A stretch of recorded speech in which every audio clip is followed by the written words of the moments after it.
I'm Peter Klein, and it's a pleasure to be with you this morning.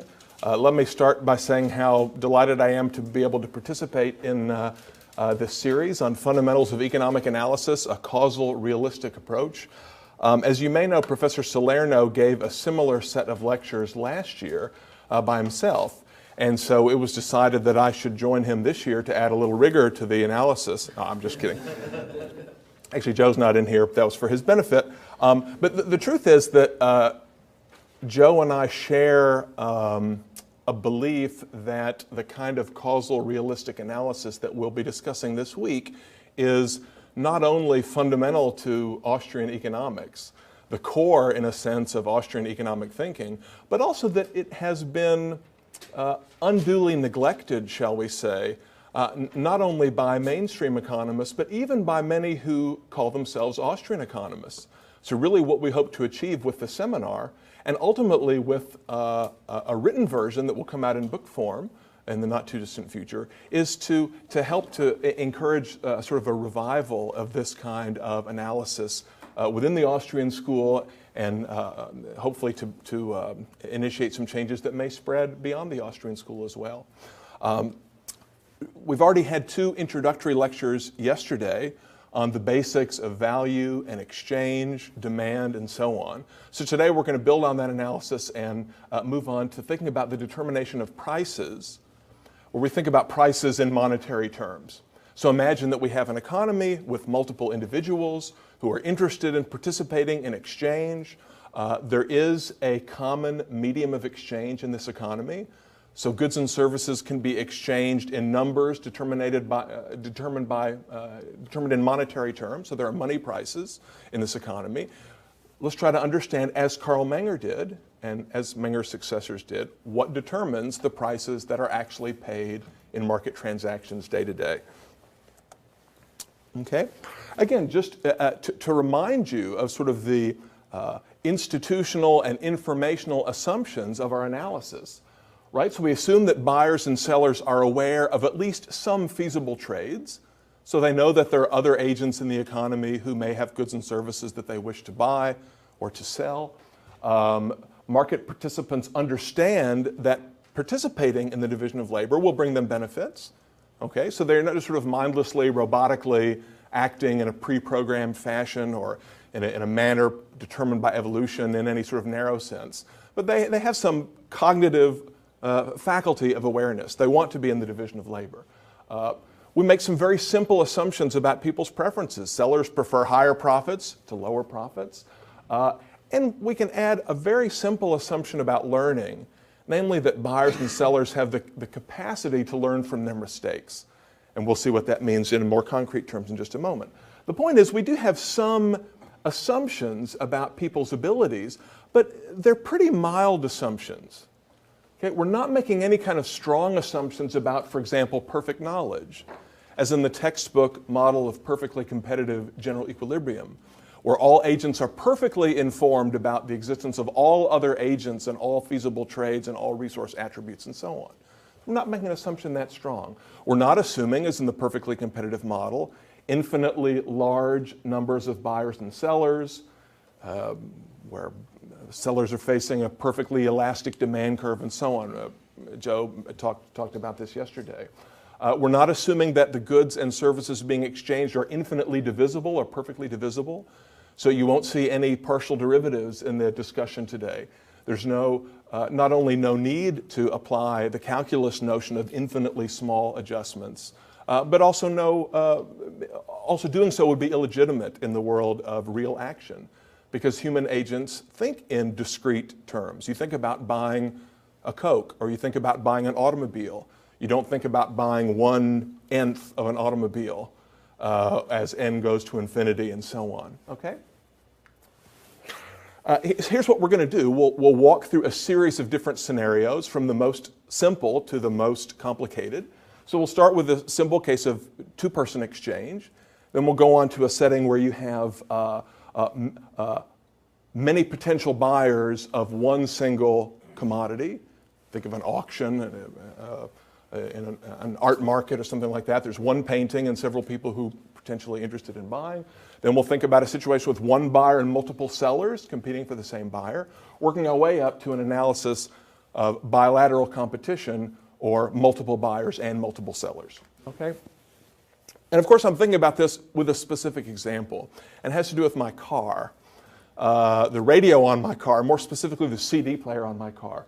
I drive an old Nissan Maxima. There's a picture of it right there.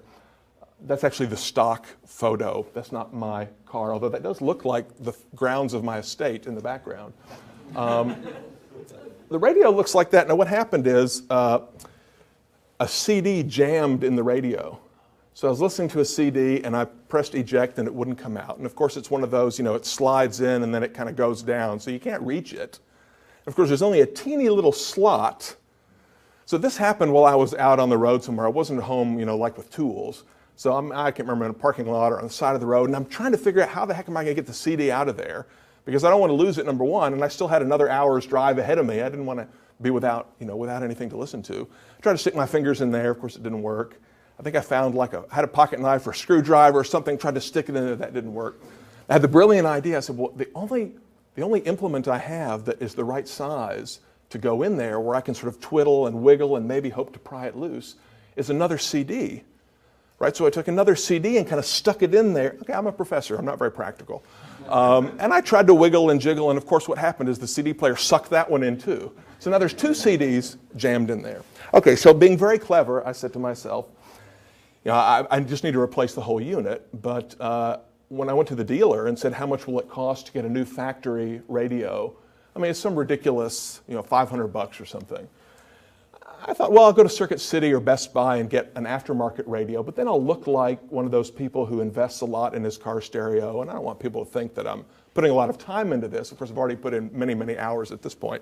I said, I'll just go onto eBay and see if I can find a replacement for my factory original radio.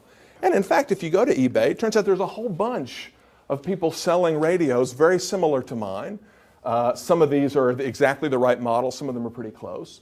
And it turns out, if you're clever, you can even purchase from certain vendors on the web instructions for how to pull the unit out yourself and replace it and stick it back in. So I can do all this, without having to pay, without participating in the division of labor and paying somebody to put it in for me. I could do it all myself, and wouldn't that be fun? Then I started to look at these radios, and they turned out to be a little bit more expensive than I was anticipating. You can see some of these have a buy it now price between $100 and $150. Some of them are up to $200. I watched some of the auctions to see where the market would clear eventually, and they all cleared at a price a little higher than what I had in mind. So the point is, I'm still driving around with a busted radio, but I'm determined to figure this out at some point. Now back to our story. Okay, what determines the prices at which these radios will sell? Right? Why are some of them more expensive than others? How does the design of the sort of selling institution, the market as designed here by eBay, affect the price that will be determined, that will prevail, and so on? Okay, so let's go back to our story for a second. Okay, start with a simple case in which there's only one radio available for sale, okay, and there's only one potential buyer of that radio. Okay, so we can think about each person, right? Each buyer and seller has a subjectively determined preference ordering or value scale, as Joe described yesterday, right? Where they rank the possession of a radio in relation to the possession of various dollar amounts. Okay, so imagine that we can define what we call the reservation prices, meaning for the buyer, the highest price that he would willingly pay and still acquire the radio. Okay, so assume that the buyer's reservation price is $250. He would not pay more than $250 for a radio, but he would pay up to $250. Okay, it doesn't mean that he prefers to pay $250. He'd prefer to pay $10. Okay, but he'd be willing to pay as much as $250, but he would rank $250 higher than, or $251 would be higher on his preference ordering than possession of a radio. Okay, likewise, the seller has what we call a reservation price, the lowest price that he would be willing to go and he would go and still be willing to sell the radio. Okay, so imagine that the buyer's reservation price is $250, the seller's reservation price is $200. Well, there's a feasible trade here. There's room for mutual benefit, for gains from trade, right? They could exchange this one radio at any price between 200 and 250, greater than 200, less than 250, and each would be better off than he was before. Okay, so what we can say in a case like this is that the equilibrium price could lie anywhere below the buyer's subjective valuation and above the seller's subjective valuation. Okay, so notice that in this case we can't explain exactly what the price will be. Will it be 225? Will it be 201? Will it be 249? Well, it depends on the relative bargaining abilities of the two parties. Might depend on some aspect of institutional design that isn't explicitly addressed here. So in terms of sort of deriving exact laws of economics, the way Joe described them yesterday, the most we can say is that the price will lie somewhere in this interval. Okay, just pretty straightforward. Slightly more complicated case, suppose there is one radio available for sale and 5 potential buyers, okay, B1 through 5. And each one has a different reservation price. So the first buyer values the radio as much as $300, but not more. The second buyer values the radio as much as $275, but not more, and so on. Okay? What can we say here? Well,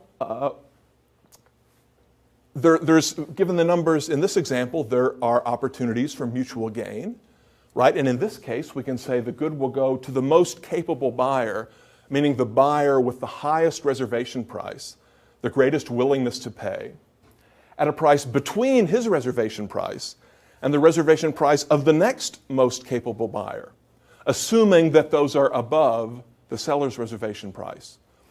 Okay, so the point is, if the radio were offered for sale at $270, right, there are 2 potential buyers, but buyer 1 is willing to pay more than $275 and buyer 2 isn't. So buyer 1 would offer to outbid buyer 2 by offering $276. Okay, so the price can be no lower than $275. Otherwise, we would not have resolved which buyer is going to get the radio. Okay, and the price can't be greater than $300. Otherwise, no one's interested in buying. It can't be below $200. Otherwise, the seller is not interested in selling. So again, we can establish precisely a range for the equilibrium price. Okay, no higher than the most capable, what Böhm-Bawerk calls the most capable buyer, the buyer with the highest willingness to buy, and no lower than the price of the willingness to pay of the next most capable buyer. Okay, so again, we're establishing a range, not an exact number. Okay, and we can say so the equilibrium quantity, Q star, is 1. There will be 1 unit exchanged, and the equilibrium price, P star, will lie between 275 and 300. Okay, pretty straightforward stuff. Here's an analogous case. Slightly different case. Suppose that we have the same, competition among buyers, but suppose that the seller's reservation price is greater than the reservation price of the most capable buyer. Well, here, there are no feasible gains from trade. Right? No buyer is willing to pay as much as this seller requires, so the equilibrium quantity here is 0. Okay, so there will be no exchange in a case like this. So just to remind you, there's a caveat, right? No matter what the rank ordering of preferences among buyers, there has to be at least one buyer who is willing to pay what the seller asks. Okay? Now, reverse case, one-sided competition among sellers. So imagine there's a single buyer for this radio, me, but there's 5 different sellers on eBay, each of whom has a radio for sale, right? Will I end up buying one at all? And if so, which one will I buy? Well, if you imagine that the reservation prices are arranged like this, where the most I'm willing to pay is $250, okay? And we can arrange the sellers from what we would call the most capable seller, meaning the seller with the lowest reservation price, down to the least capable seller, the one with the highest reservation price. Okay, so S1 would take anything more than $150 for the radio. S2 would require at least $170 and so on. Okay, well, given that I'm willing to pay as much as $250, competition among sellers assures that the equilibrium price will be no lower than $150 and no greater than $170. Okay, so 1 unit of the good, 1 radio will be purchased at a price somewhere between $150 and $170. Okay, so far so good? It's not terribly profound, is it? Okay, but we'll see. It gets a little bit more interesting and complicated. Now, suppose we have multiple buyers and multiple sellers. or bilateral competition. This is where we get into the somewhat misunderstood and frequently maligned analysis from Bohm-Bawerk of what he called the marginal pairs. Bohm-Bawerk's analysis of the marginal pairs. Just note, as an aside, if you read Human Action, Mises does not go into a lot of detail about the mechanics of price setting. Rather, he simply mentions, almost in passing, that of course, prices in markets are determined by the marginal pairs, as Bohm-Bawerk has explained. And then he goes on and does the rest of his analysis. And to contemporary readers, marginal pairs, what's he talking about? What's that? Where are the supply and demand curves in Mises? Where are the little tables explaining who exchanges what? Well, Mises takes for granted that the educated reader is, of course, completely familiar with Bohm-Bawerk's analysis, which most modern readers, no matter how well educated they may be, are not. Okay, so let's spend a little bit of time going through exactly what Bohm-Bawerk had in mind. Okay, so here we have two-sided competition, right? There are 5 potential buyers with their valuations, or the highest prices they're willing to pay, arranged as follows. And there are 5 possible sellers, okay, with their valuations arranged as follows. So notice we're assuming here that how many units of the good are available for potential transactions? How many units are out there in the marketplace that could be exchanged? 5. Yeah, 5, right? I mean, the point is there are 5 sellers, so to be a seller, meaning you currently possess the good, and you might be willing to give it up for money. There are 5 people who want it, meaning they don't currently possess the good, but they would be willing to give up some money to get it. Okay, so key assumption, there are 5 units that exist, 5 units that are available at this moment, okay? The question is, who will end up having them? Okay, so you can imagine a set of circumstances under which there's no trade at all, and at the end of the day, at the end of the trading period, the 5 sellers still have the 5 radios. There were no transactions, right? Or at the end of the day, none of the sellers has a radio anymore, and all 5 of the buyers have a radio, 5 transactions. Okay, so we can see that the range of equilibrium quantities is from 0 to 5. It can't be more than 5 because there's only 5 radios. Okay, so how do we solve for what the price will be, what's the equilibrium price in this case, and what's the equilibrium quantity, how many units will be exchanged? Well, there are a couple different ways we can think about it, and let's walk through a few of them. Okay, one is to imagine that we sort of pair these guys up. Okay, so imagine that they're arranged where buyer 1 meets seller 1 and buyer 2 meets seller 2, and they just sort of pair off, right? And if they happen to be paired off in this order, we can say, well, I mean, there are potential gains from trade between B1 and S1, right? Because B1 values it a lot more than S1 does, so they could arrange a trade somewhere between 300 and 150. There's feasible gains from trade in the second pair. The third pair could make a deal. The fourth pair could make a deal. The fifth pair couldn't. Okay, so when we get down to B5 and S5, the buyer values it less than the seller, so there's no possible price that would lead to a transaction in that case. Okay?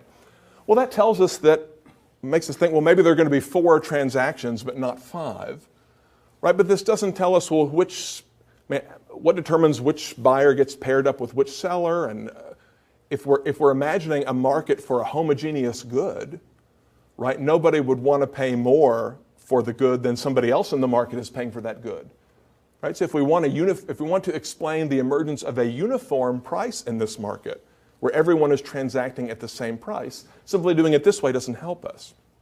Okay? Another way we could think about it is, what if we just line up all the buyers' valuations and all the sellers' valuations and mash them into the same column? Right? In other words, regardless of whether you're a buyer or a seller, what if we just put you all in a list like this? So we rank everybody based on based on their valuation of the good in monetary terms. Okay? So notice that it goes B1, B2, B3, S5, then B4, S4, B5, S3, S2, S1. So we got buyers and sellers mixed up in here. Okay? But think of the market this way.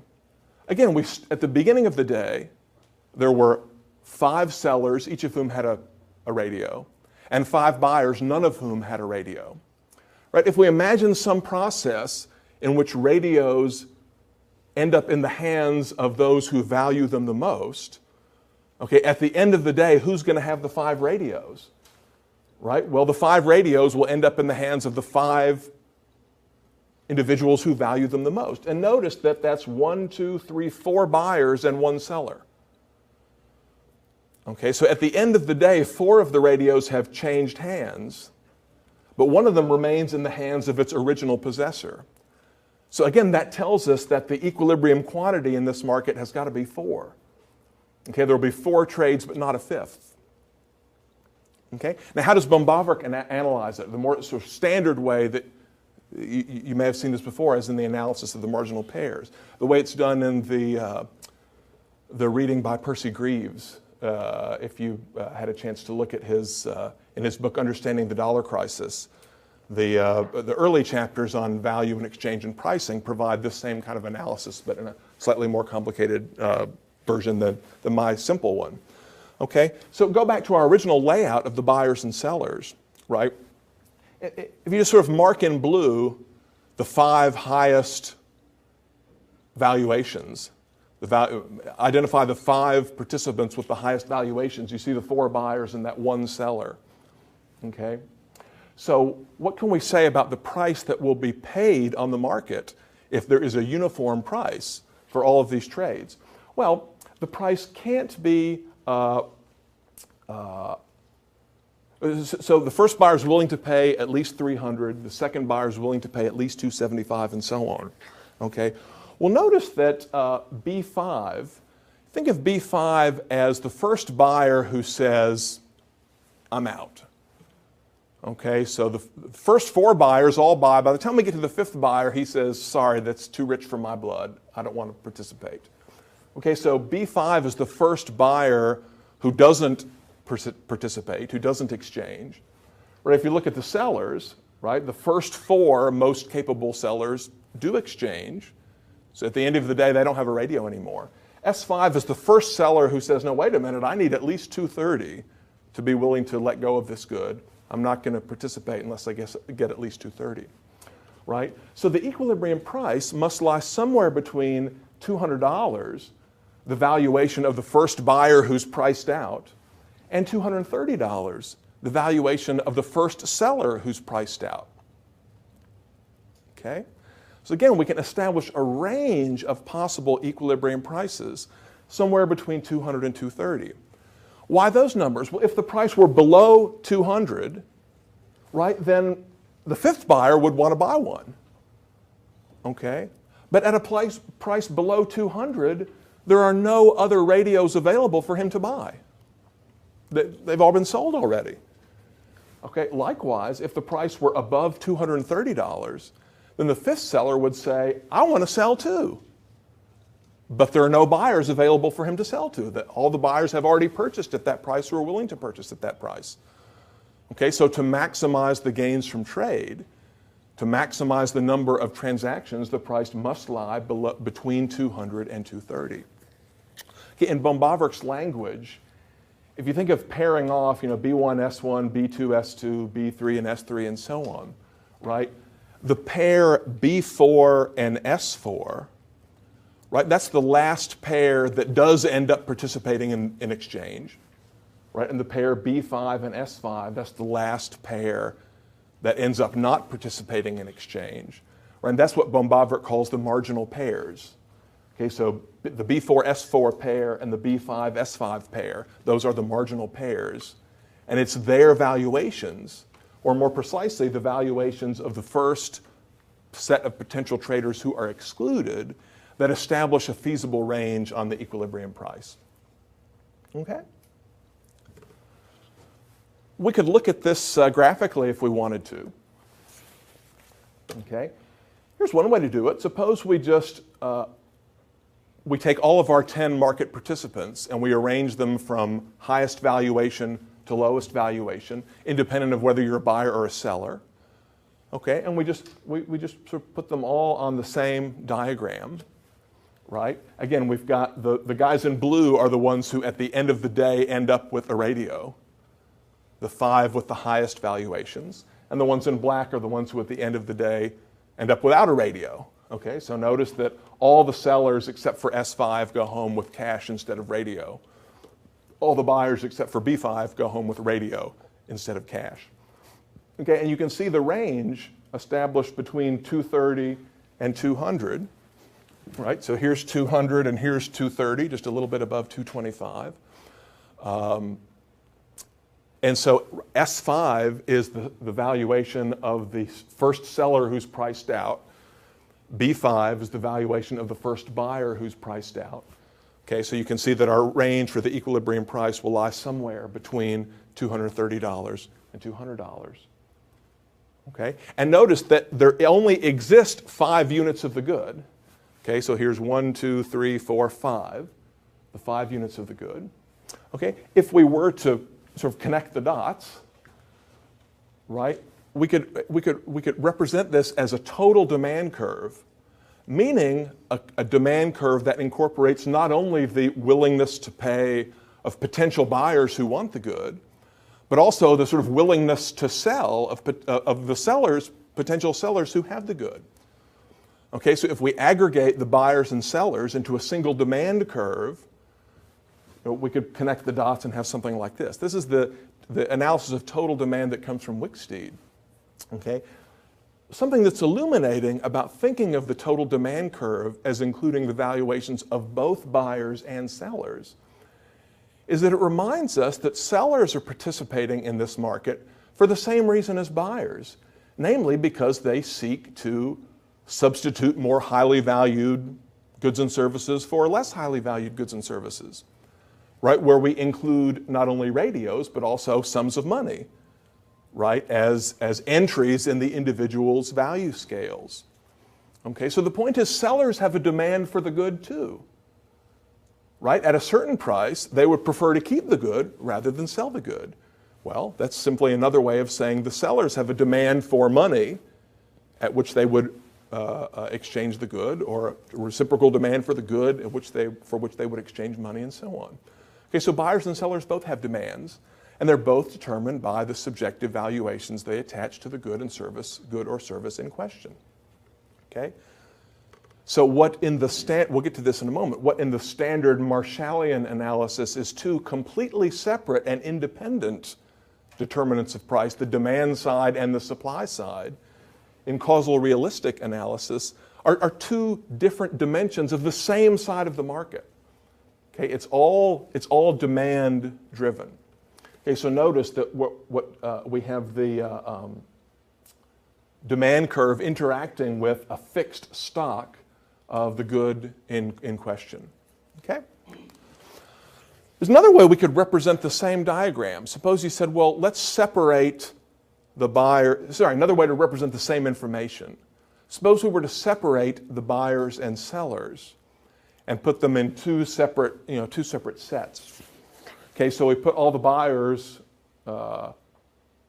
we plot the valuations of all the buyers and we plot the valuations of all the sellers and look at them separately.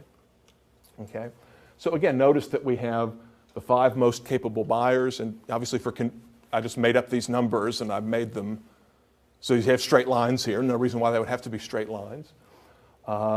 And then we have the sellers from most willing to sell to least willing to sell.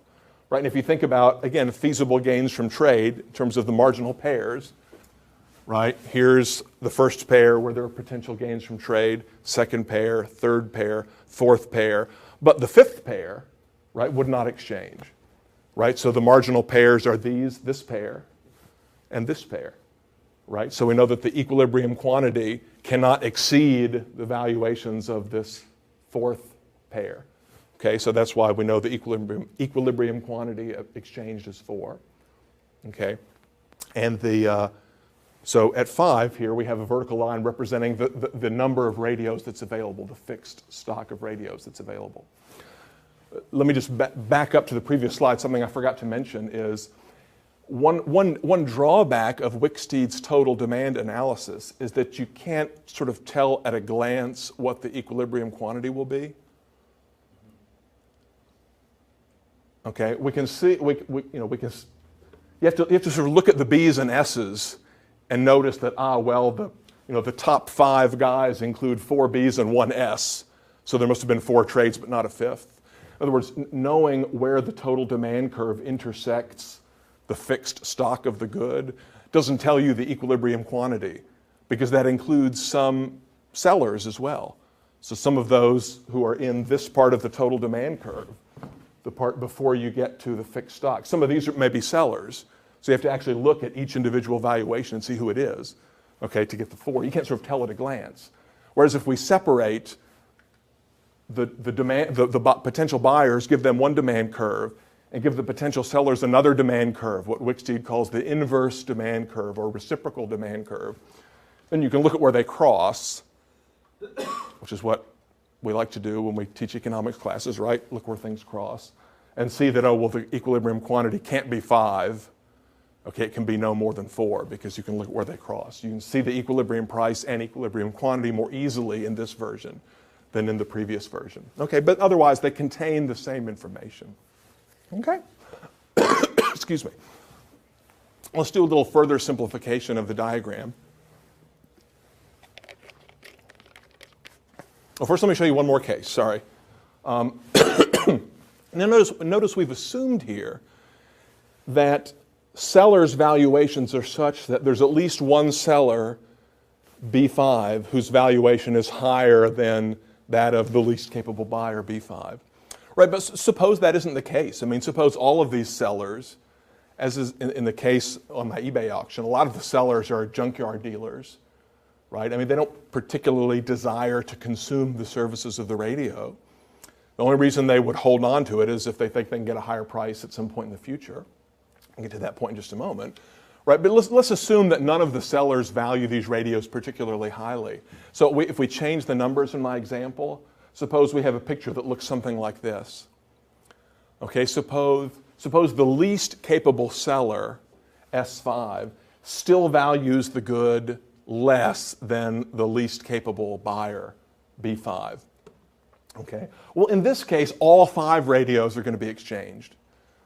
Right, no seller is going to go home at the end of the day with a radio. Actually, I just noticed now when I drew these diagrams, I should have made B5 blue and S4 and S5 black. I forgot to do that. Joe, make a note to remind me to do that later, please.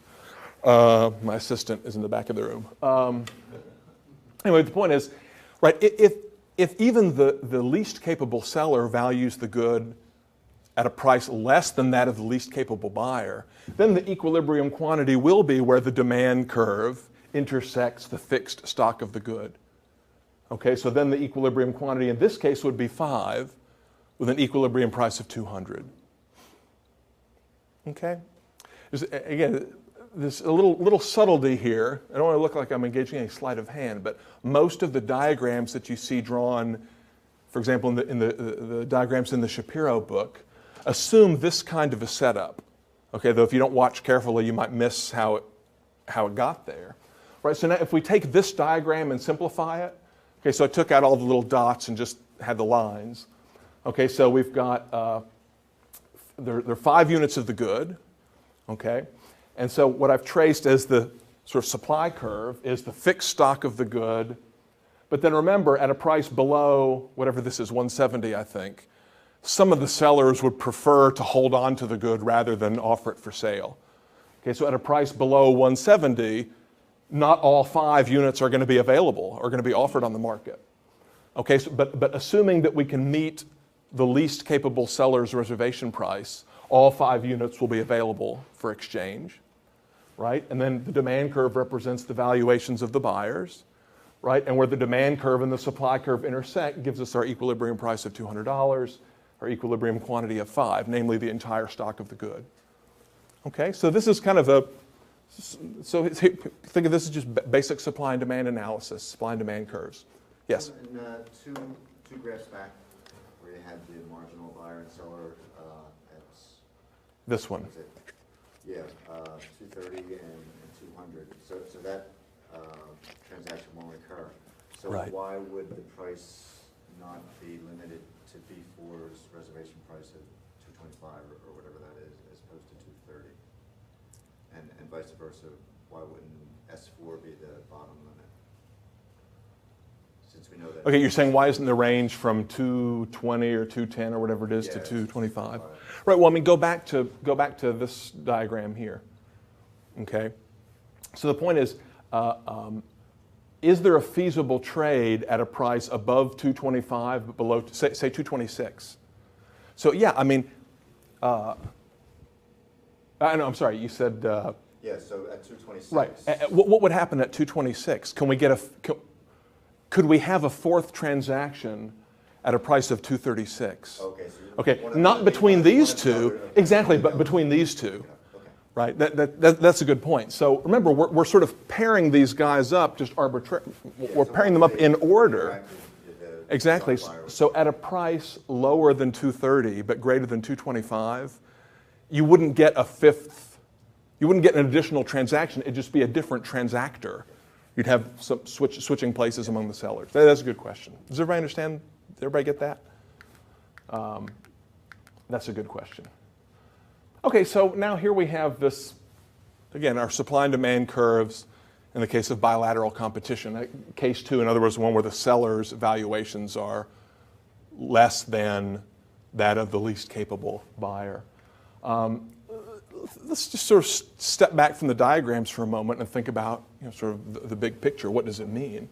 Again, key points to remember that the equilibrium price in this analysis is determined exclusively by individuals' subjective valuations.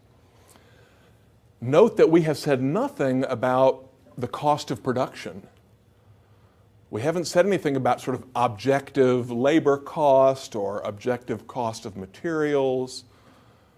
Right? In the sort of more standard Marshallian analysis, you might have heard the expression, the two blades of the scissors, meaning the supply and demand curves. There's a subjectively determined demand side, or one blade of the scissors, but you also need the objectively determined cost side to provide the other blade so that you can cut. Okay? Notice in our analysis, we haven't made any reference to objective cost whatsoever. And I'll come back to this point in a little bit more detail in a few more slides. But notice that we've assumed that, a Marshallian might object and say, but wait a minute, but you've assumed that there are only 5 radios in existence. Okay? So yeah, this analysis might apply to a case of a pure exchange economy where there's a fixed stock of goods or services available from exchange, available for exchange. But can't we produce more?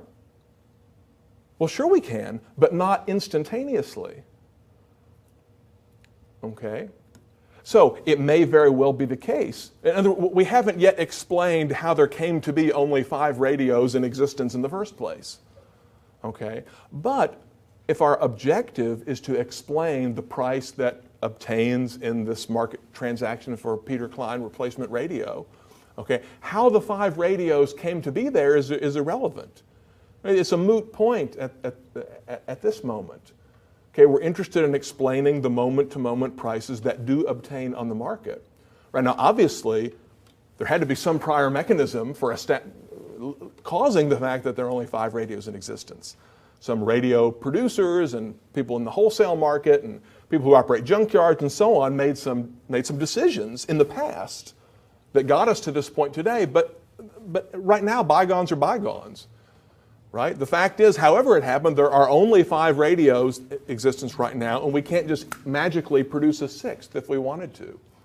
Okay? So there's a temporal dimension to the supply analysis in the standard diagram that is not relevant for explaining the determination of the price today, with a couple of caveats that I'll get to in just a moment.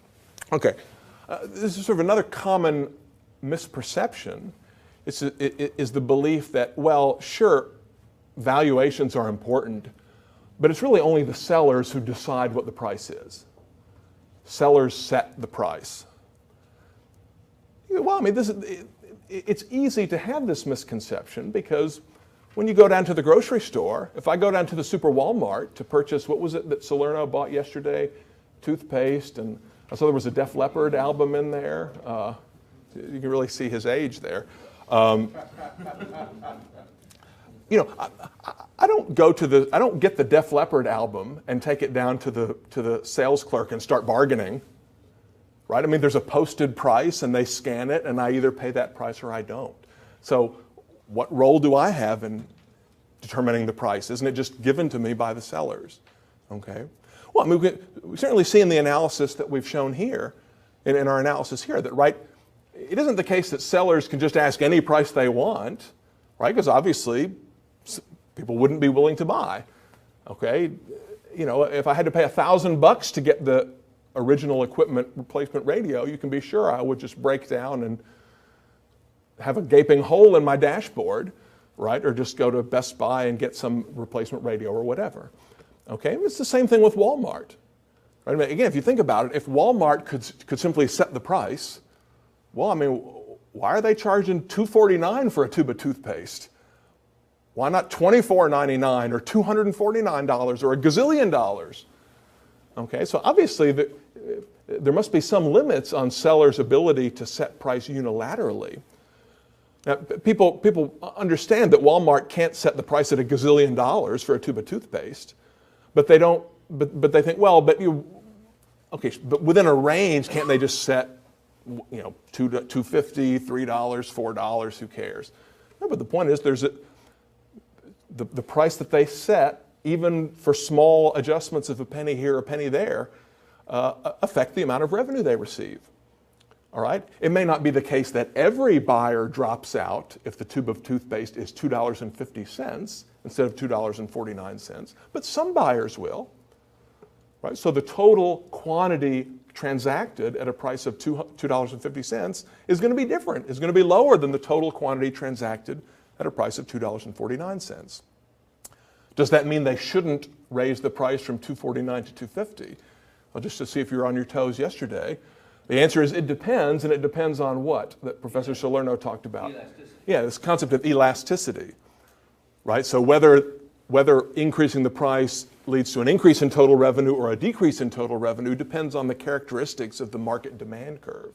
Okay, I mean, but the point is, buyers affect the elasticity of the market demand curve. Indeed, it is nothing other than a construct of buyers' valuations. Okay, so the point is that sellers don't unilaterally set the price, even really big sellers.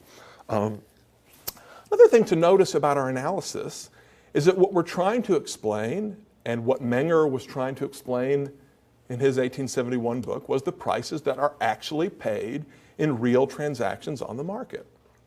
In other words, we're not trying to explain some sort of hypothetical artificial price, such as the perfectly competitive price.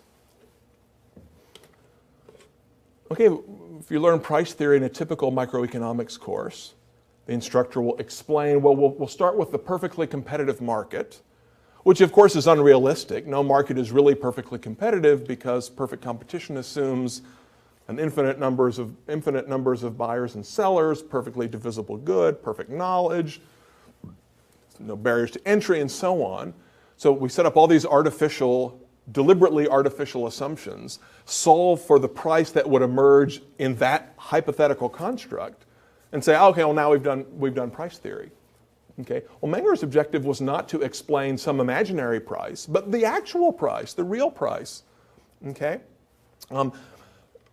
That isn't to say that Austrian economists or that causal realist economists do not employ hypothetical constructs.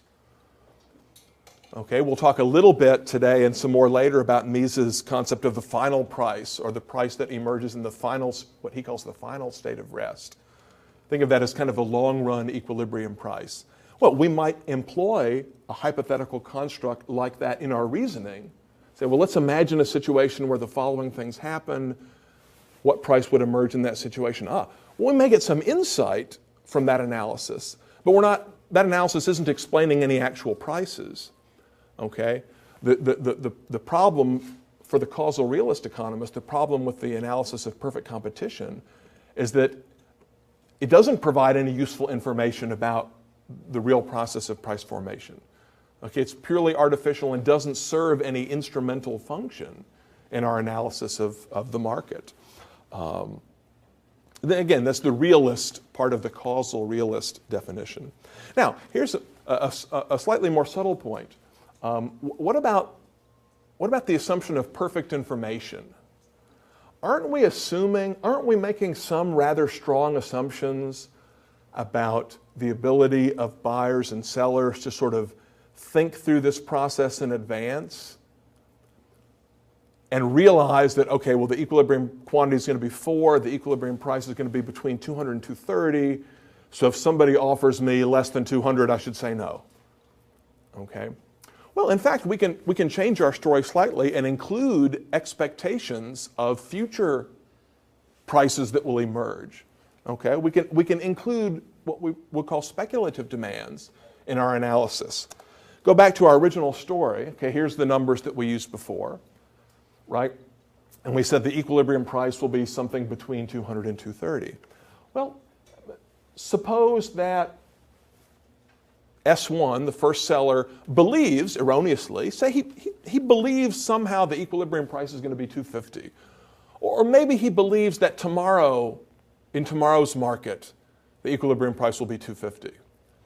Okay? So, in the absence of that belief, he would be willing to part with his radio for 150. But he believes there's somebody out there who'd be willing to pay 250. Right? Well, don't we have to rule that case out to be able to do this sort of analysis? The answer is no. We can handle it in a very simple way, right?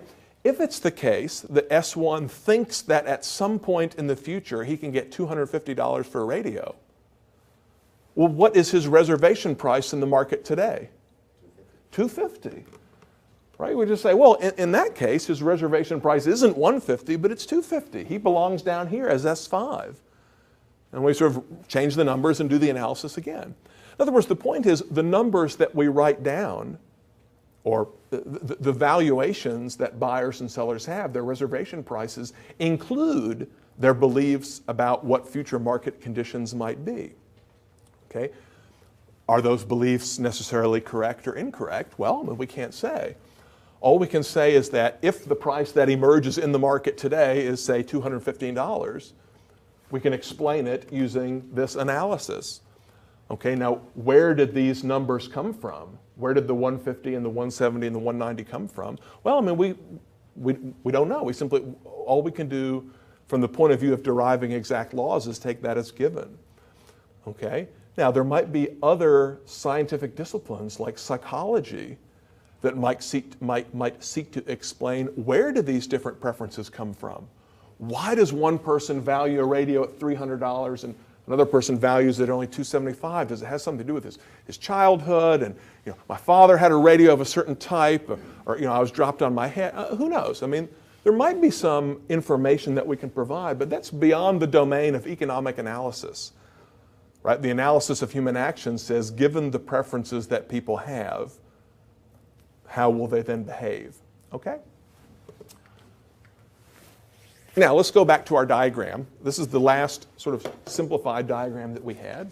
Right now, all I've done here is I've extended the demand curve beyond the fixed stock of the good. It was just Q equals 5 in our last diagram.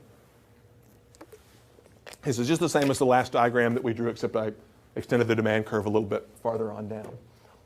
Okay, so again, remember, the vertical part of the supply curve represents the fixed stock of the good that is in existence at the moment of exchange. And there's this little diagonal part at the bottom which represents the prices below which sellers would withdraw some of their supply. Now, if you looked at the diagrams in the Shapiro book, his are essentially like this, but with one slight twist. He makes the further simplifying assumption that below the least capable seller's reservation price, all sellers drop out. Okay, so he draws something like this. So there's some point below which there are no units available for sale. So you could just leave this blank. He draws a dashed line, right? So again, we're assuming that below, I think it was 170 in our last example, assume that no seller would be willing to sell at a price that low, okay? If we just, again, for the sake of simplicity in drawing our diagrams, if we just said, well, let's just forget about that, assume that every seller is willing to get rid of his good at some price, we could just, we can really ignore what happens below P1. Okay, so assume that the equilibrium price that obtains here exceeds the highest valued seller or the least capable seller's reservation price, okay? So how can we explain changes in prices, price changes? Okay, so imagine that we're in a situation like this, and the price that has emerged is this price P1. Suppose that there's a change in demand. Say there's an increase in the demand for the good. Okay, well, Joe explained yesterday what it means to talk about an increase in demand as opposed to an increase in the quantity demanded. In other words, there's a change in people's value scales. Okay, so at every possible price, the total quantity demanded on the market is higher than it was before. Right? How would we represent that in our diagram? Well, simply by shifting the demand curve out and to the right. Okay? Change in preferences. The change in the relative rankings of goods and services on individuals' preference orderings. Okay, so they value some things relative to money more highly than they did before. Okay? Again, remember just the terminology. When we talk about a change in demand or an increase in demand, we mean an entire shift, and a change in the entire demand schedule, or shifting out of the demand curve, as opposed to a change in the quantity demanded, which would refer to moving along moving up or down a given demand schedule, or moving along a demand curve. Okay?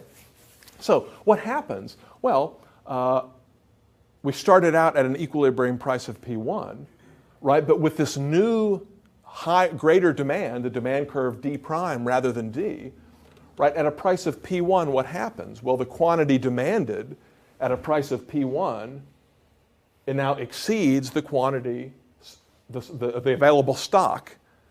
Okay, so the supply curve represents the available stock of radios. At a price of P1, now there are more buyers wanting to buy radios than radios are available. Okay? What that implies is that the equilibrium price can no longer be P1. Right? Buyers and sellers must adjust their behavior up to a point where the price is something like P2. Okay? So at a price of P2, once again, the market clears, meaning that at that price, all buyers who value the good more highly than that price are able to obtain one in exchange for that price. Okay? And some of you have seen this kind of analysis before. Note that if the price were to remain at P1, we would have a shortage of the good in question.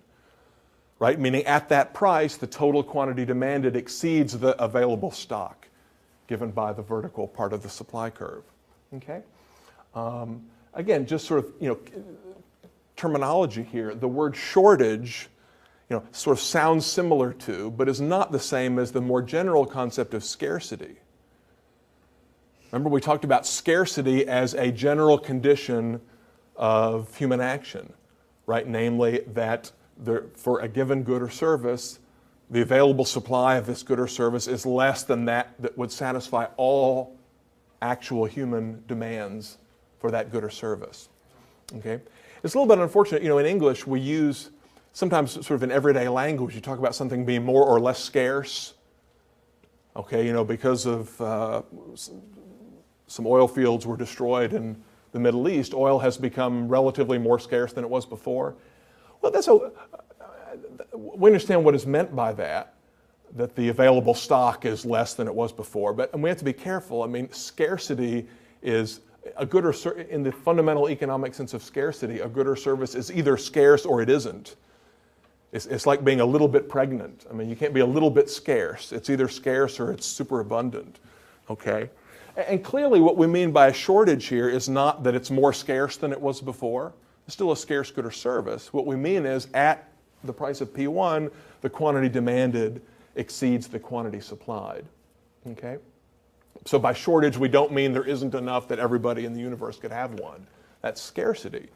What we mean is at this given price, the quantity demanded exceeds the available supply. Okay? Now, this is a good place to stop for a moment and think about some kinds of artificial restriction on the market, right? Like, Okay, before we do that, one more thing. Okay, again, why would the demand curve shift? Well, textbooks typically ignore is you could have a change in the money supply. So an increase in the supply of money, which lowers the purchasing power of the monetary unit, causes a change in people's value scales where the money is denominated in nominal terms, right? So my willingness to pay in dollar terms for a car radio would go down if there's an increase in the quantity of money, okay? Because the purchasing power of the dollar is less than it was before. Okay, so we could imagine, increase in the money supply leading to a leftward shift in the demand curve. We could have a change, more generally, there's a change in the relative rankings of goods and services on the market. Again, it could be the preferences people have for this good relative to money, or it could be relative to some other good. I was thinking, as we all do, I've been thinking a lot lately about Paris Hilton. I remember reading something that recently that her stint in prison, I guess she got out and then they made her go back, and I haven't totally paid attention. But I mean, for someone in her position, someone in her industry, sort of celebrity for being a celebrity. In my day, the quintessential example was George Plimpton, guy who was sort of famous for being famous, but nobody could tell you exactly what he was famous for. Paris is sort of like that. And for somebody like that, the additional publicity that comes with being sentenced to jail, I mean, this could be the greatest thing for her career that's happened in a long time. Paris Hilton she's an actress in some movies. I don't think she has a CD out, does she? I don't know if she sings like Jessica Simpson or someone like that. But, suppose that she's an actress in movies, right? It may be that more people want to go see a movie that Paris Hilton is in. They're more interested in her now because they saw her on jail or crying in the car or whatever it was, okay? So it could be that there's a change in people's tastes and preferences where they value Paris Hilton more highly than they did before, okay? For a reason that we as economists would simply take as given, okay? So there could be some reason why change in musical preferences, where having a particular type of car radio gives people more satisfaction than it did before. That would change the demand for car radios of that particular type. Again, a purely subjective phenomenon. Okay, the price went up from P1 to P2. I mean, isn't there a sense in which higher prices are bad? I mean, not for sellers. Well, not for sellers, that's right. But aren't sellers, rich, kind of greedy, rapacious capitalists, and buyers are ordinary good people like you and me, and don't we want the price to be lower? Okay, that's obviously silly, right? But I mean, again, if you have the view that we previously discussed, that sellers kind of unilaterally set the price, you might think that raising the price isn't fair. It places a disproportionate, burden on the less well-advantaged in society. Isn't it taking advantage of people who otherwise couldn't fend for themselves? Well, I mean, we've obviously seen that we couldn't support that in our analysis at all. But more fundamentally, our analysis so far has been completely value-free. We haven't said what's just and fair, because concepts like justice and fairness are fundamentally extra-economic concepts. Okay, we're explaining what the price is. We're not explaining whether that price is just or fair. There's a sort of medieval scholastic tradition of writing about the just price, although it turns out, if you look in that literature, it's not quite the way it's been portrayed. Many scholastics use the term just price to refer simply to the market price. But more generally, one might have a sort of a normative theory of what the price ought to be. Not necessarily a correct theory, but if so, that's something that economic analysis per se does not address, okay, what prices are fair or just. Now, we can say something about social welfare under conditions of market prices versus some other kind of prices. We can make some very limited statements about that, which we'll come to in a moment, but we're really not interested in things about the just price. Related is the issue of price gouging. All these gasoline stations across the U.S., mom and pop gas station owners are being fined and threatened with jail sentences for gouging their consumers. Again, what does price gouging mean? Well, it means that there are markets in which the equilibrium price has gone up. what does this mean to gouge, right? I mean, obviously gouging is not a scientific value neutral term. It's a smear, like you gouge somebody's eyes out. It's a real aggressive, mean, and nasty thing to do. And the idea is that sellers who raise their prices, for example, under conditions of increased demand, are taking advantage of hapless buyers. Again, there's always an increase in the demand for gasoline in the summertime when more people go on vacation. We could analyze it this way, right? I mean, suppose the demand for gasoline goes up in this fashion. Well, the market price will rise from P1 to P2. Is this bad? Is this unfair? Is this evil on the part of sellers? Well, I mean, there's nothing in our analysis here that could support that whatsoever. I mean, this whole concept of price gouging is sort of a non-scientific, it's kind of an aesthetic preference that certain people have to say, well, I don't like this price, I do like this price. There's no scientific support for that kind of a statement, that kind of analysis whatsoever. Okay, now we get to some government interference in the price mechanism.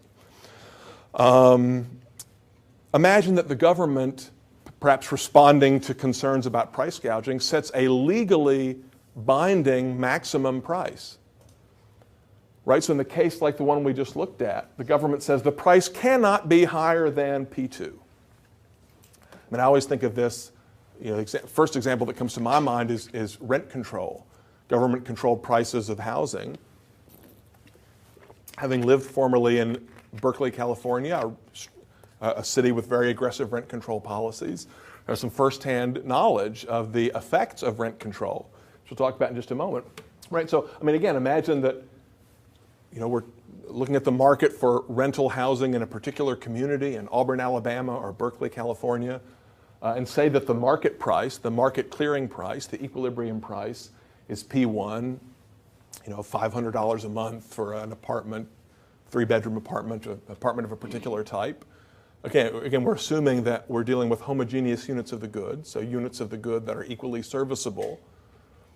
Right? That's a precondition for the notion of a supply, the supply of a good. Right? But the government, some do-gooders on the city council say, well, $500 a month is too high. No one should be able to charge more than $350. We'll get those nasty, greedy, rapacious landlords, and we'll make the citizens better off by forcing the price to be lower than it otherwise would be. Okay? Well, notice what happens at a price of P2. Right? The immediate effect of a legal restriction on the price, a price ceiling below the equilibrium price, is to create a shortage, just as we saw a couple slides back. Right? So at a price of P2, the number of people wanting to rent an apartment exceeds the number of apartments available. Right? So there's a shortage of housing at a price below the equilibrium price. Okay? Is that bad? Well, I mean, look, think of it this way. At the rent-controlled price, there aren't enough apartments to go around. Who's going to get them? Okay? In our previous analysis of the marginal pairs, who ends up with the 5 radios at the end of the day? Well, it's the 5 market participants who have what? Yeah, well, we would say who have the highest valuations, because we haven't said how much money they have, like in their bank account, but those who have the greatest willingness to pay for the good, people who value the good the most highly. I meant the most money for the REIT. Okay, great, exactly. So the 5 people who have the highest valuation, right?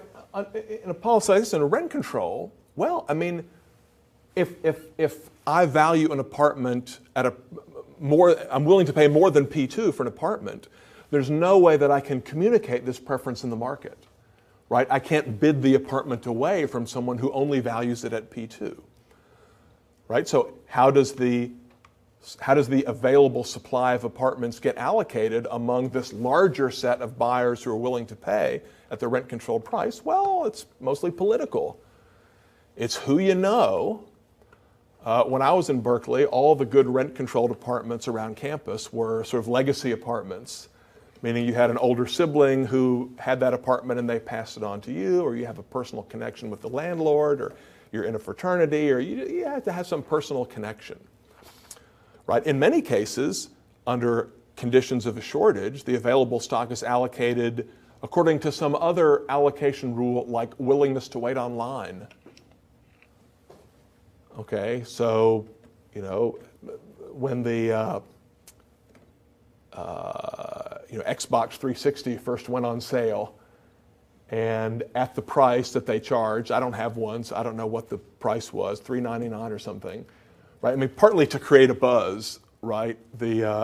Sometimes the sellers will set a price below the equilibrium or market clearing price on that initial day, right? Because they want the TV, they want pictures on TV of, you know, people camping out, these really nerdy people, you know, who spend 48 hours in line to be the first one to get an Xbox or whatever, right? So, you know, if I wanted an Xbox 360 on the first day and was willing to pay $1,000 to get one, right? I might have a hard time getting one if I'm not willing to spend 48 hours camping out in a line of, you know, people who haven't taken a shower in a long time. So, I mean, the point is that rent control doesn't magically increase the stock of apartments, you know, to this level here. There's still only this many apartments, and they got to be allocated somehow. And if it can't be by willingness to pay, it must be by some other mechanism. It's hard to think of a reason why allocation by that other mechanism would be preferable. Okay, so we can think of this as a misallocation of the stocks of the good. I mean, the units of the good are not going to the highest valued users, but rather being allocated by some other criterion. Right? And if we were to extend our analysis to some kind of long run situation, right, we could imagine in the long run, well, I mean, building owners are getting less money for their units than they could get in an unregulated market. Their incomes go down. Their willingness to maintain the stock, maintain the quality of apartments, to invest in upkeep and maintenance and so on, those incentives are attenuated. So there's a long-run deterioration of the housing stock. And of course, you can see this if you go to any rent-controlled community in America. You'll see a stock of dilapidated apartments, dilapidated units, because there's little incentive for sellers to maintain them.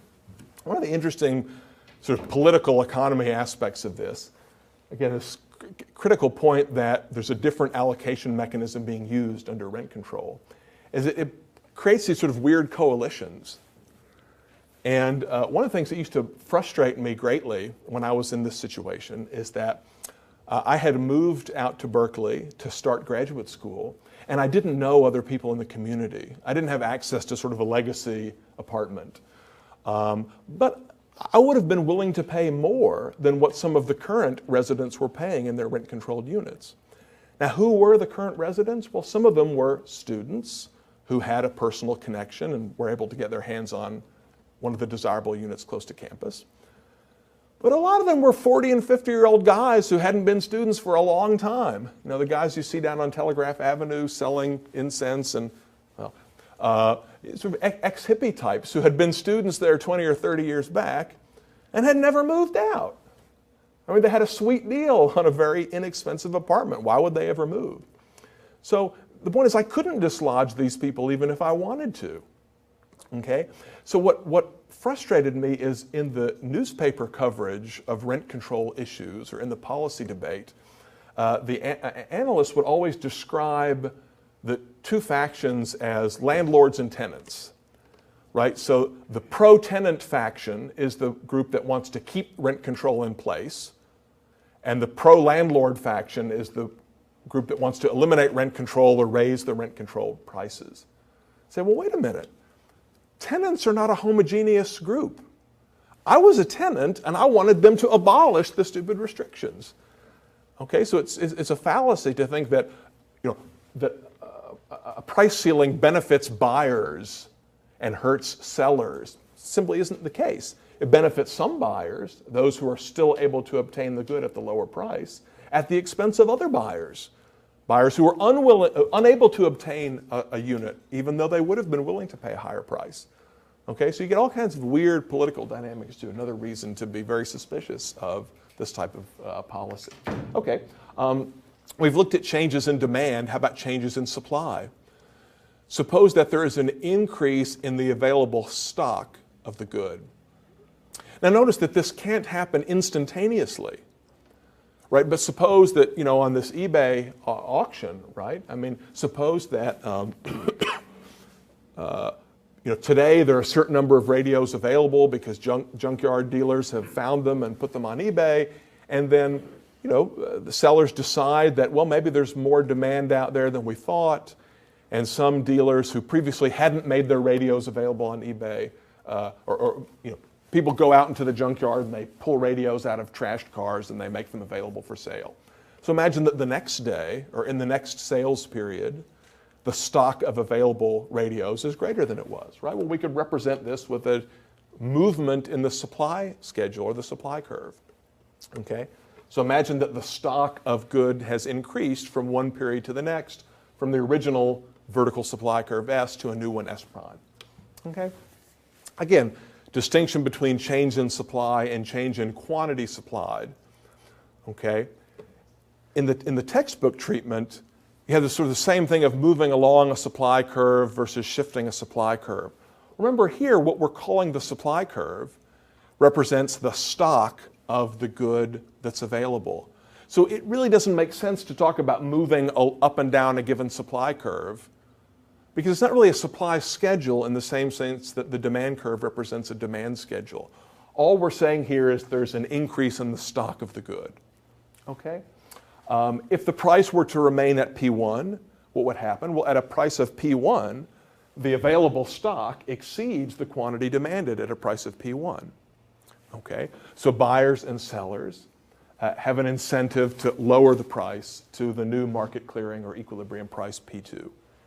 Okay? At a price of P1, the quantity available exceeds the quantity demanded, which we call a surplus. Okay? Some radios end up unsold at the end of the day. Okay. We could do another analysis of intervention here with what we call a price floor, meaning a legally mandated minimum price. A good example would be the labor market. Okay, so imagine that there is a stock of available labor and there's some demand for that labor. Now we'll talk tomorrow in a little bit more detail about where the demand for labor comes from. But remember, the demanders of labor are employers. So just take it as given for the moment that there exists some demand for labor represented by this demand curve. If the market wage is P1, but the government says it's illegal to pay anyone less than P2, what will happen? Well, at a price of P2, only this much labor will be hired by employers. And so these additional units of labor, if you think of them as workers, will be unemployed. So there's unemployed labor, a surplus of labor. Right? That's what unemployment is by definition, is at the given wage rates, the quantity supplied, quantity available of labor exceeds the quantity demanded. So notice that it doesn't even make sense to talk about unemployment without reference to a wage rate. Okay, so it's unemployment at a particular wage rate is a meaningful concept. Without talking about the wage rate, we don't know whether labor is unemployed or not. Okay? We have the same sort of thing here. We have a misallocation of labor, right? So people who get jobs are not those who have the highest valuations of money relative to their labor time, people who are the most willing to work, but rather the people who know somebody or have a connection or whatever. You may be willing to work at a price less than P2. Maybe you're a teenager who's just entering the labor force for the first time and you value the experience for your resume more than you value the cash in hand. You're unable to underbid somebody and take a job away from someone who's employed at the minimum wage. So there's a misallocation of labor. Labor is not being used and it's not being put to its most highly valued use. Right? And we can imagine long-run consequences as well. If we think of people who can choose to enter the labor force or not, students, people whose spouses work full-time, people will enter the labor force attracted by the higher government minimum wage who otherwise would not be in the labor force. And we have sort of additional long-run misallocations. People drop out of school who otherwise would be in school and so on. And we can talk about this in some more detail later. Okay, so I want to go ahead and summarize so that we can have time for some more questions. What then is it that prices do in a market economy? Well, prices allocate resources to their highest valued users, right? And that's a kind of rationing mechanism, right? Price controls lead to misallocations of resources, meaning rationing by some mechanism other than willingness, other than subjective valuations of the good, willingness to buy, willingness to sell. Okay? Market prices provide feedback to entrepreneurs about the quality or reliability of the decisions that they have made in the past. Right? So the stock of available radios today depends on decisions made by entrepreneurs in the past. And by seeing at what price people are willing to buy radios, by seeing what the equilibrium prices and quantities are, entrepreneurs can get some feedback on the quality of those forecasts that they made in the past. Okay? Otherwise, they would, under price controls or government interference with the price system, there's no way for entrepreneurs to know whether their price forecasts have been validated by consumer preferences or not. A somewhat subtle point is, there's a whole field in contemporary economics devoted to the analysis of welfare, so-called welfare economics. And under causal realist analysis, much of that would be regarded as incoherent or not nonsensical. Right, but there is at least one powerful sense of welfare maximization that does make sense, right? And that's this idea that the allocation of resources that does obtain under market competition, in other words, these sort of very mundane, everyday, what Mises would call plain state of rest prices, the ones that obtain from the analysis that we've just described, right? Leads to an allocation of resources that is welfare maximizing in really the only meaningful sense of that term, meaning that goods and services are allocated to individuals, those individuals with the highest subjective valuations for the good. Okay? It's a very simple notion of welfare maximization, but it's really the only one that is scientifically meaningful under causal realist analysis. Okay? I want to make two more points before we quit. One has to do with sort of the standard textbook upward sloping supply curve.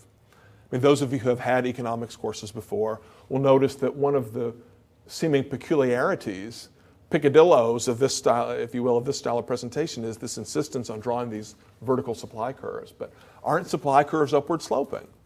At a higher price, won't more units of the good or service be brought to market? Well, the problem with the standard Marshallian analysis of quantity supplied increasing with the price is that the diagram combines two different components that exist in a different time dimension. Okay? In other words, the demands, right, reflect subjective preferences that exist instantaneously. Right? You can instantaneously decide that you like Paris Hilton more or less than you did before. Okay? Whereas stocks of goods and services, physical units that are available for consumption, cannot be instantaneously increased. Okay? They can only be increased over time. There's some production period, there's some investment and so on that must be made. Okay? Shapiro calls this the next time around dimension. Okay? He refers to the vertical supply curves that we've been drawing as the ex post supply curves, and the upward sloping curves you see in the standard textbooks as ex ante curves, representing producers' sort of ex ante or ahead of time decisions. Yeah, if I thought I could get this price, I would want to produce this many units.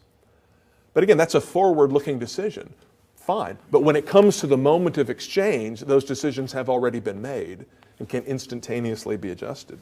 Right now, there is one sense in which we can talk about an upward sloping supply curve, but it is not an analysis that describes actual prices paid, but rather an imaginary construct in Mises' language, or a hypothetical construct, describing prices that would exist in a kind of sort of a long-run dimension, what Mises calls the final state of rest. And we can illustrate that with a simple diagram here.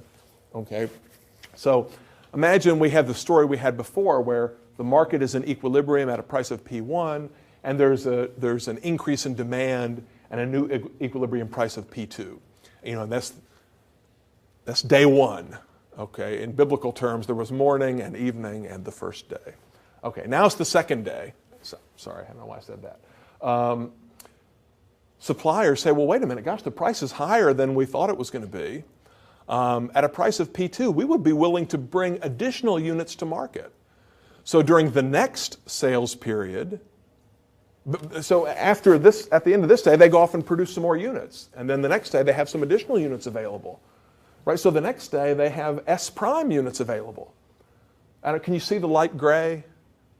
It's hard to tell on my screen what's going to show up on the projector here. But right, so in day 2, there's a greater stock of the good available. And so there's a price P3 that's not as high as P2, but greater than P1. Okay, so here we are at the start of the second day, and then the buyers think, wow,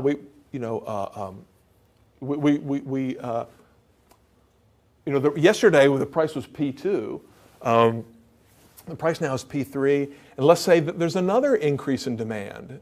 And now we like Paris Hilton even more than we did before. Right? So there's another outward shift of demand, price rising all the way to P4. And so that's the second day. So then what happens in the third day? Well, sellers bring even more units to market. And so now there's a price of P5 and so on. Right? So if we think of a supply curve that shifts out over time in response to increases in demands, right? Then if we were to sort of plot all of those prices that obtain after the supply curve is shifted out, P1, P3, and P5, we could connect the dots and call that a long-run supply curve, okay? And say, yes, in response to a set of increases in demand, sellers might subsequently respond by increasing their stocks over time, leading to this sort of upward supply curve over time, okay? But again, there's no guarantee starting from the beginning of our diagram that this particular set of prices P1, P3, and P5 would obtain in reality.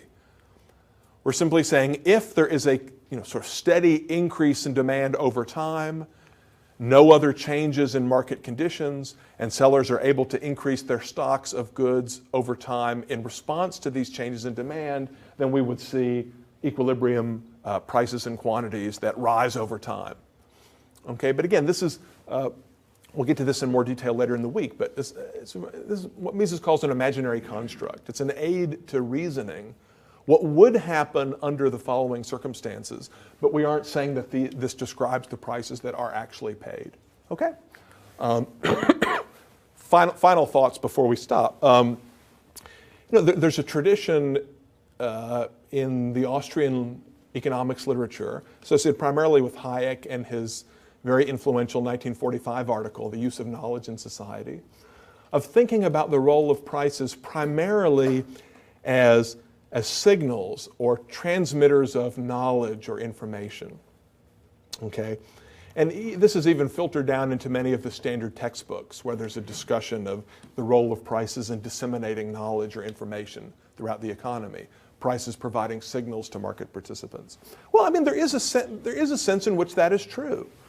Okay, prices do embody knowledge about present, or more technically immediate past, market conditions. Right? So the fact that Joe was willing to pay $10.49 for the Def Leppard CD or whatever does provide some useful feedback to Walmart about consumer demands for goods and services. Okay, but that isn't sufficient for explaining sort of the broader process of production and exchange. In other words, the fact that buyers were willing to pay a certain price for CDs today is not sufficient to explain entrepreneurs' production decisions, because those production decisions are guided not only by their experience of the present or the immediate past, prices that have just now been paid, but also their expectations about the prices that will obtain in the future. Okay, so prices provide some information, but not sufficient information for entrepreneurs to make decisions about the allocation of resources. So there's some truth in this, but we want to be careful not to overstate it. Another way to think about it, prices are the product of, but are not the antecedent to human action. It isn't the case that agents sort of mindlessly or blindly follow price signals leading to an efficient allocation of resources, which is a view that is sort of a misreading of this Hayekian point. I think that has that implication. We also might, let me make a notion about the notion of price that you hear sometimes in contemporary economic discourse, there's kind of a broader notion of price, meaning not specifically prices paid on the market like this, but what I call pseudo prices, meaning sort of any sort of constraint that market participants face. For example, in the literature on the economics of crime, some economists will say, well, you know, if you're caught speeding, you have to pay a $300 fine. And then in this other city, if you're in Auburn, it's $300. In Opelika, it's $500.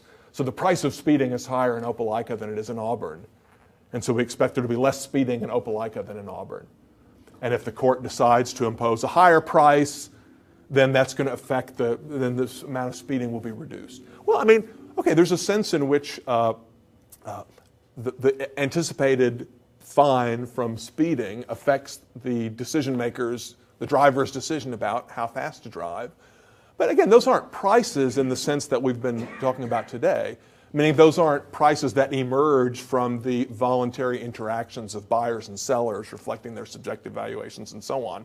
It's just an artificial price made up by the court, you know, which people then, of course, do take into account in making their decisions.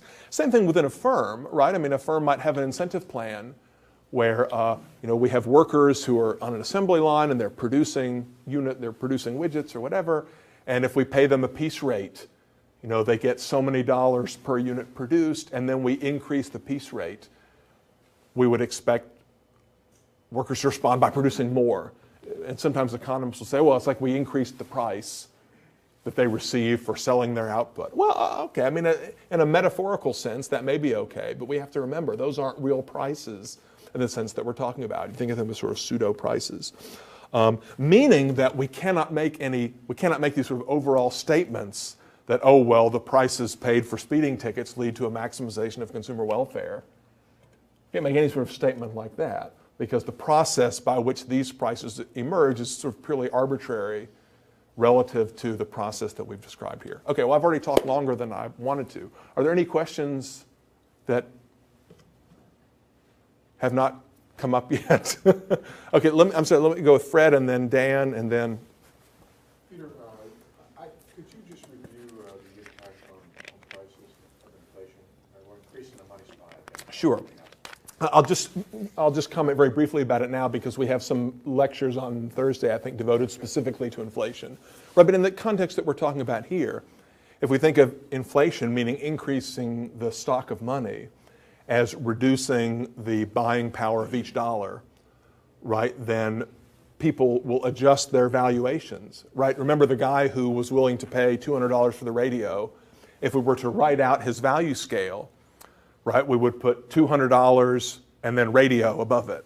He values the radio more than the $200, right? If there's an increase in the monetary unit, right, and now I know that each dollar purchases fewer goods and services than it did before, right, then I would, now in the new, you know, after the change in the money supply, maybe $200 would rank higher than the radio, okay? Lower than the radio. Right, meaning that now I value a radio more than 250 of the newer dollars relative to 200 of the older dollars. Right, so it changes people's value scales where the value scale includes the units of the good or service and dollar amounts as in the ones that Joe showed us yesterday. Dan? I was just curious about the last comment that you made in regards to the speeding fines not necessarily being true prices because they don't have any like emergent quality as a result of bargaining or expressing subjective value. But earlier you said that we get kind of deluded that sellers set prices because we don't bargain necessarily when we go to a store. So I'm a little confused as to why we're okay in saying that pointing out a cost difference between speeding fines in different cities is a component of a price that we're not necessarily certain about. So yeah. We use like ceteris paribus conditions to talk about differences in prices between cities and therefore describe optimizing behavior. Why we're any less legitimized in making that description Okay, let me see if I understand the question. I'm sorry, I should have repeated Fred's question for people who are listening at home. The first question was about inflation. You probably figured that out. The question here is, I said earlier that sellers don't unilaterally set the price, but that buyers can impact the prices that are set through their willingness to buy or not to buy. How can I then say that because the court simply decides that a speeding ticket is going to be $300 to $500, that how is that any less? How's the process essentially different in that case? Well, I mean, I think, look, if what you have in mind is, you could say that, well, I mean, the city of Auburn sets the speeding ticket at price of speeding tickets at $500, and they discover, well, gosh, nobody's speeding, right? That fine is so high that everybody's totally scared off, and we're not earning any revenues in speeding fines, so maybe the price is too high, we need to lower the price. I mean, so yeah, I mean, there's a sense in which the actions of drivers can provide some feedback to the government in that case and can induce them to change the price, sure. But that's still very different from the kind of price setting process that we've been describing here. First of all, we don't know what the objectives of the city are. Are they to maximize revenue? Are they to eliminate speeding? Is it to get good PR? The point is that the city official would be free to say, well, I don't care how people drive. I'm going to set the price whatever I want.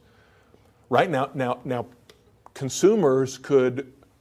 drivers could adjust their behavior so that no actual speeding fines are collected, but the price of the ticket is still $500.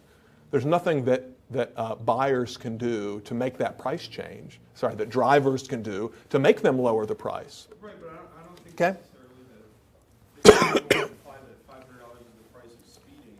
$500 is the price of the ticket. It's just one small cost component of driving. Yeah, well, I want to move on, but that's why I call it a pseudo price. I mean, it has some characteristics that are analogous to a price, but it's different from a market price. That's all I'm saying. I guess we should stop for our lunch break because we're already a few minutes over. So thank you very much.